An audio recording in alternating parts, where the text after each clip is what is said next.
Well, hello everybody. Welcome to Bear Family Farms, where young Fuzzy Bear and I are working on winterizing the chicken coop today.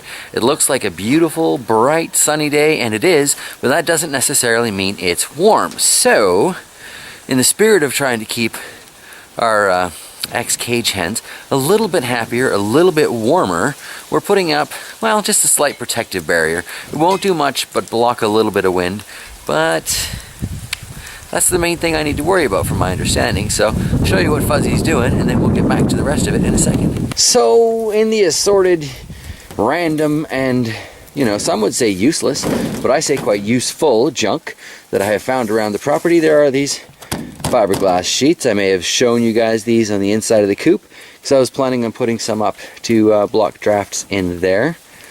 Today, Fuzzy and I are putting at least one up on this side, just kind of to block the wind over here, because it turns out I didn't have quite as much vapor barrier plastic left from my greenhouses as I thought I did. So we're going to be able to basically cover this front panel, but that's it. I thought I had a lot more length to this, but I really don't.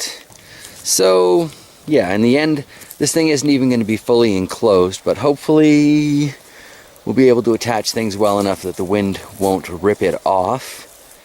If it shreds it a little bit, I can deal with that. A little bit of that red tuck tape that I am so familiar with from my greenhouse days. And I can tape that back up, but if it full on rips it off, well, then that just won't work, will it? You can probably tell from the noise across the mic, this camera's pretty good about letting you know when there's wind out there. But I wandered over and ducked down a bit to test kind of how that did for blocking the breeze. And it does seem like that sheet of fiberglass is going to make a little bit of a difference, even in that way. Fuzzy is just off to get some of the old tripod boxes from my install days. And, oh, by the way, train. Cool. We're going to cut that into strips just to give us a little bit more, well, reinforcing for those staples. I found that staples through cardboard don't rip the plastic up quite as fast as just staples through plastic. And we don't have much to attach this to. So yeah, here we go. So proud of that boy. Fuzzy used our high-tech measuring device here. Discovered we actually had enough to make it all the way across the front. And we might even make it to the door. So this is where we are now. It's coming along. Is it perfect? No. Is it bear quality? Bang on. Alright, so carrying on. Alright, so some cardboard strips. Hopefully that'll work. We'll see. The dog is whining in the background, of course, because I got the camera going. But he's been silent the whole other time we've been working on this. Got it all wrapped up. I'll show you the look from the inside here. Fuzzy just taking care of some cutting off the remains. Maybe throw another one of those 4x on the bottom there to hold that down like we've done over there. Still need to move the doghouse back. So here we are inside the pen. Should give the mint a much better chance to keep growing throughout the winter. Kind of changes the dynamic of the experiment there. But we are going to leave the door open. Yeah, that's going to leave a little bit of breeze coming through here. We're hoping that being open at the top on either side, it's not going to have so much breeze coming through here that it rips off the plastic.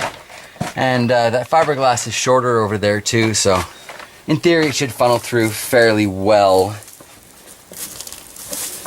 Ladies are a little spooked right now. We've been making all these weird sounds of hammers and screws and staples and staple guns and all that fun stuff. But I think our basic winterizing is done here. I'm not quite sure what I'm going to do about this water bucket because I've already had a few of those nipples freeze on me, but that will be an adventure for another day. Alright guys, I think that's where we're going to wrap it up today. Like I was saying, not quite sure what I'm going to do. There's a heated water bowl option, or I could put a fish tank heater into here. Either way, I have to bring a cord out, run some power out to the coop. I was trying to avoid that, but the ladies need to be able to drink, and it's going to get down to minus 30 at least out there. This is not going to retain a lot of heat because we do have open tops for ventilation. So yeah, I'm still going to have to figure that one out. I'd love to hear in the comments below what you figure is a better idea. And we may even just have a discussion video on either of those two opportunities. And I think that's it for this one though. So From the Bear Family Farm, I will see you guys later.